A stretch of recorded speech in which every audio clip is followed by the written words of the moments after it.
Moving on, republic day parade మొత్తం ఒక ఎత్తు అయితే ఇండియన్ ఎయిర్ ఫోర్స్ విన్యాసాలు మరో ఎత్తు. పరేడ్ చివరిలో నిర్వహించిన ఎయిర్ ఫోర్స్ విమానాల విన్యాసాలు అందరినీ ఎంతగానో ఆకర్షించాయి.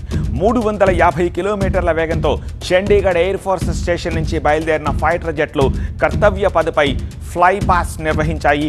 వాయుసేనకు చెందిన 29 విమానాలు ఈ విన్యాసాల్లో పాల్గొన్నాయి.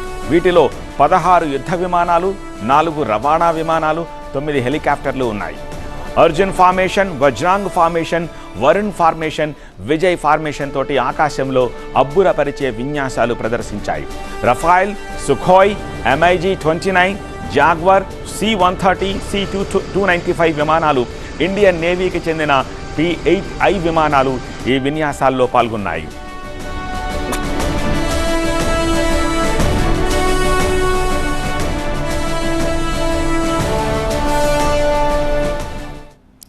కర్తవ్యపథ్ గగనతలంపై అర్జున్ ఫార్మేషన్తో విమానాలు కదం తొక్కాయి.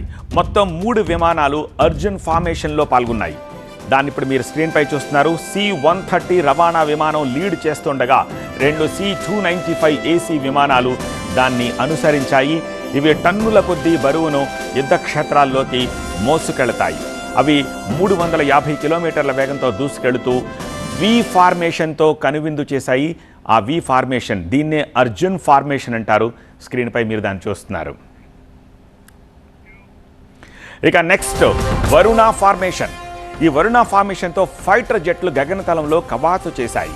నేవీకి చెందిన P-8I విమానం లీడ్ చేస్తుండగా 2 సుఖోయ్ యుద్ధ విమానాలు దాన్ని అనుసరించాయి. ఈ 3 విమానాలు ఒకే ఎత్తులో ఎగురుతూ వి ఫార్మేషన్ను ప్రదర్శించాయి. ఇక భారత ఎయిర్ ఫోర్స్ అమ్ముల పొదిలో శత్రు భీకరాస్త్రాలు ఆపరేషన్ సింధూర్లో పాకిస్తాన్ను వణికించిన రఫాయల్ యుద్ధ విమానాలు తాము రంగంలోకి దిగితే శత్రువులను ఎలా రఫాడించేస్తాయో చూపించాయి. 6 రఫాయల్ ఫైటర్ జెట్లు వజ్రాంగ్ ఫార్మేషన్ తోటి అందరినీ ఆకట్టుకున్నాయి.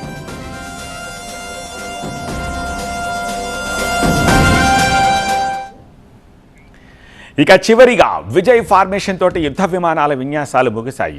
ఒక రఫాయల్ ఫైటర్ జెట్ కర్తవ్యపథ్ మీదుగా 900 కిలోమీటర్ల వేగంతో దూసుకెళుతూ గాల్లో గిరికీలు కొట్టి అందరినీ అబ్బురపరిచింది. అతి కష్టమైన వర్టికల్ చార్లీ మాన్యువర్ని విజయవంతంగా పూర్తి చేశారు పైలట్.